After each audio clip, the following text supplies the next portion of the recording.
Hi guys, welcome back to my YouTube channel at Theodonaris Vlog. Apa kabar kalian semuanya? I hope you guys be blessed, stay healthy, stay safe. Semoga di hari kesekian kita karantina mengikuti program pemerintah stay at home di rumah aja.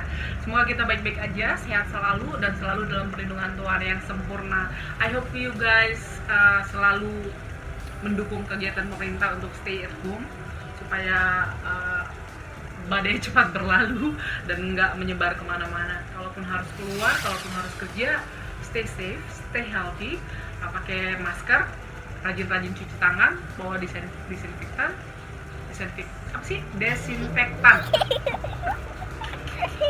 bawa desinfektan, dan jaga jarak satu dengan yang lain minimal 1 meter. Oke. Dan guys, aku ada berita gembira.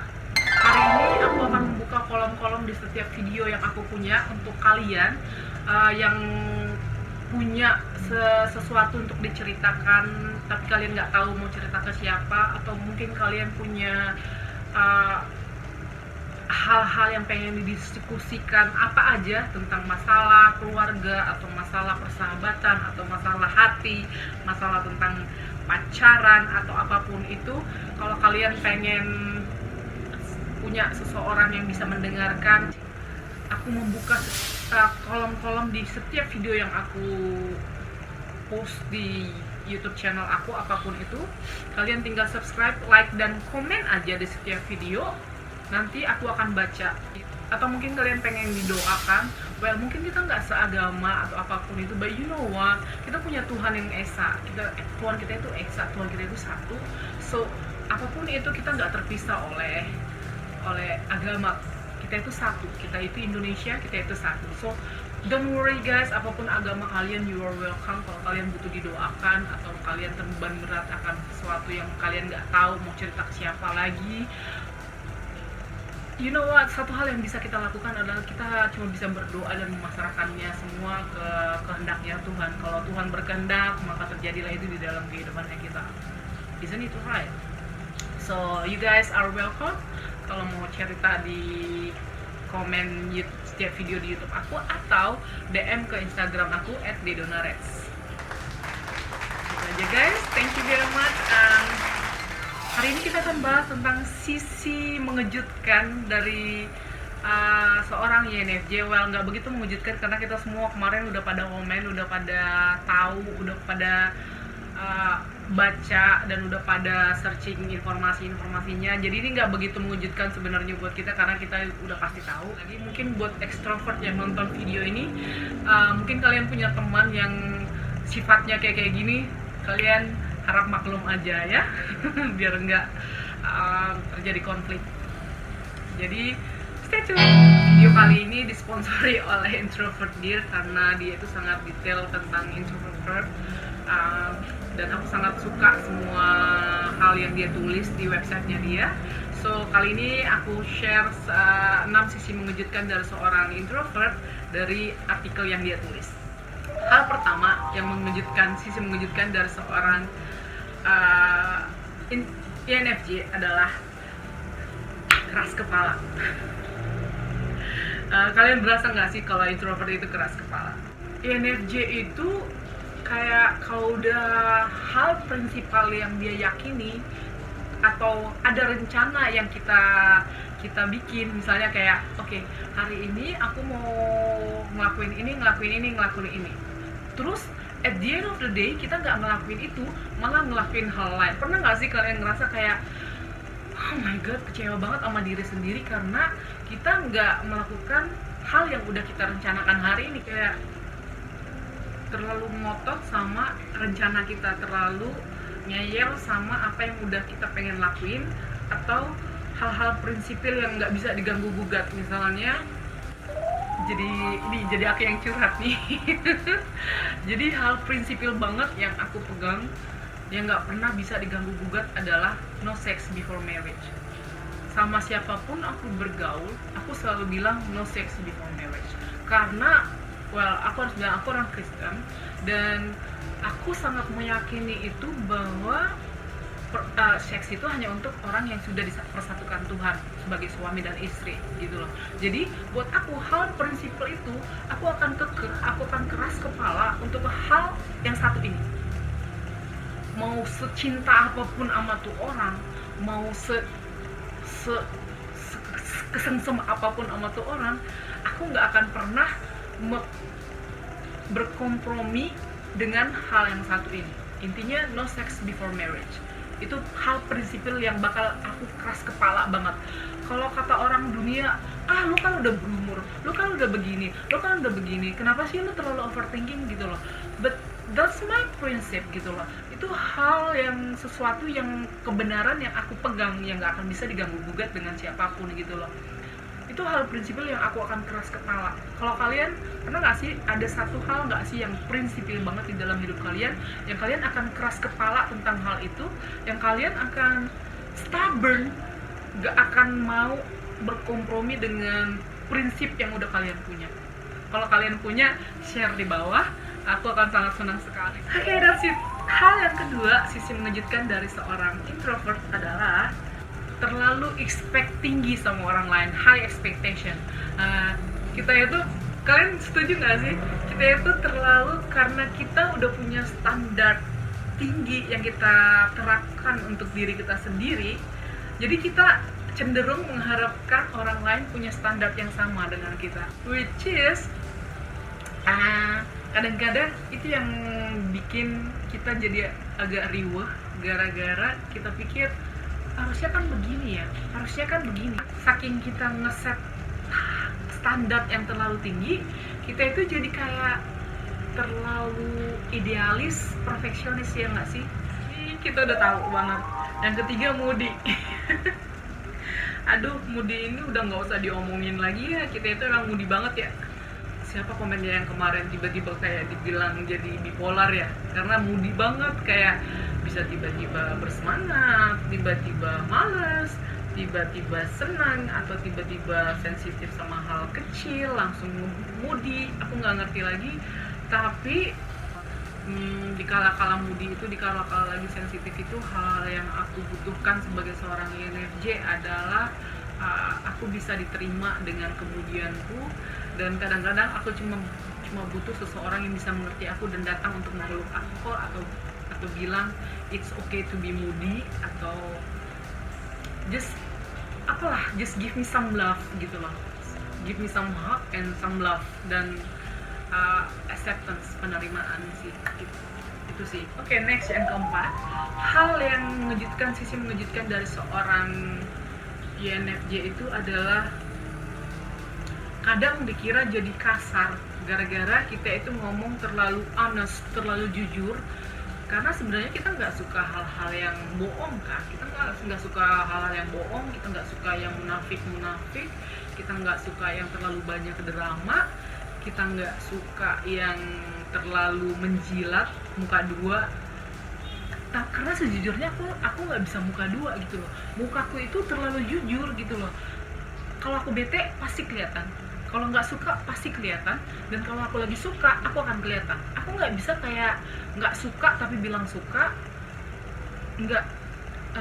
Mukaku langsung kayak, mukanya yang terlalu jujur, mukaku langsung kayak bete duluan. Kalau udah bete diem, kan kelihatan banget. Jadi jujur banget mukaku. Aku itu orang yang terlalu kayak gampang dibaca kalau lagi bete atau enggak, kalau lagi suka atau enggak. Pasti langsung diem, kayak bete ke diem, muka rata. Kalian gitu juga nggak sih? Sih kadang INFJ ini jadi dibilang kasar gara-gara dia nggak pinter. INFJ itu nggak pinter ngatur kata-kata, terlalu ceplas-ceplos, nggak ceplas-ceplos sih katanya, pas terlalu, karena kita mengharapkan hal yang terbaik untuk si orang yang sedang curhat ini kan. Kadang-kadang pilihan kata kita kali yang nggak bener ya, pilihan kata kita terlalu, karena kan sebagai seorang INFJ, aku itu nggak pinter, kalau aku ya, dari akunya, aku itu nggak pinter ngomong. Aku orang yang lebih suka chatting daripada telepon. Waktu aku harus telepon dan harus ngomong pada saat itu juga, aku nggak bisa mikir. Kalian gitu juga nggak sih? Jadi aku akan prefer kalau orang chatting atau minta pendapat atau curhat lewat chatting kayak yang tadi aku bilang. Kalau kalian butuh curhat atau apapun itu, aku lebih prefer kalian tulis di komen daripada kalian telepon atau gimana pun itu, atau langsung ketemu atau gimana. Aku nggak bisa kayak gitu. Aku akan lebih bisa berpikir banyak dan lebih mencari sisi positif dan sisi baiknya waktu aku terima tulisan dulu, terima komen-komen, aku bisa baca, aku bisa telaah satu-satu. Dan aku akan, kalau misalnya pas ngasih advice itu, kalau misalnya dia lagi ada di samping aku harus ngasih advice, aku lebih cenderung gak akan bisa ngasih advice. Kalaupun aku bisa, aku akan lebih ketus dan maksudnya lebih ke, aku nggak akan bisa bikin dia tenang. Aku akan justru takutnya aku terlalu kasar dengan kata-kataku, karena aku butuh waktu untuk memilih kata-kata yang pas. Gimana caranya supaya nih orang nggak tersinggung dengan masukan aku, gimana caranya nih orang supaya bisa menerima tapi nggak tersinggung. Jadi aku nggak bisa saat itu juga begitu. Aku harus butuh waktu memproses kata-kata, butuh waktu untuk memproses mimik muka, supaya orang yang aku hadapin itu nggak tersinggung dan nggak cenderung aku lagi belajar sih ke situ. Kadang malah kesannya ketus, kesannya kasar, tapi sebenarnya kita nggak pernah berniat kasar. Jauh di lubuk hati kita sendiri kita pengen nih orang baik-baik aja. Aku bisa meringankan bebannya dia dan bisa memberi sesuatu yang berdampak positif buat orang yang lagi curhat sama aku. Kalian gitu juga nggak? Sisi mengejutkan kelima dari seorang INFJ adalah terlalu menimbun masalah dan tiba-tiba suatu hari meledak. Kalian pernah nggak sih? Karena kalau aku sendiri ya sebagai seorang INFJ, aku itu paling jarang marah. Untuk hal-hal kecil yang masih bisa aku terima, aku cenderung okay lah. Kadang aku harus melihat, seringkali aku melihat dia mah masih muda, wajarlah dia begitu. Dia ngomong gitu. Udahlah, apaan sih, kenapa diinin? Aku sering kayak gitu. Karena kenapa aku begitu, itu pun ada ininya juga. Maksudnya karena aku kan orang Kristen ya. Nah, di Alkitab itu bilang sebisa mungkin kalau hal itu bergantung kepadamu, hiduplah dalam damai sejahtera. Nah, menurut aku kalau hal itu masih bisa aku terima, kenapa aku harus emosi, kenapa aku harus ribut, kenapa aku harus ngegas gitu loh. Jadi aku paling jarang marah, tapi masalahnya adalah karena aku nggak ngomongin itu langsung. Kalau misalnya ada hal yang nggak kita suka tapi kita nggak ngomongin, malah kita udahlah. Tapi kan masalahnya setiap orang itu punya kapasitas kesabarannya, itu ada limitnya gitu loh. Nah, kadang-kadang karena kita nggak ngeluarin dan nggak ngekspresiin emosi, susah mengekspresikan kalau kita lagi marah atau lagi nggak suka, karena kita pendem-pendem semua nih. Nah, pas kita pendem-pendem, ada satu titik di mana kita nggak bisa kontrol emosi karena udah meledak gitu loh. Akan ada saatnya seperti itu. Makanya aku nggak suka kalau aku lagi marah, aku nggak mau ngomong. Aku lebih baik nangis daripada aku ngomong.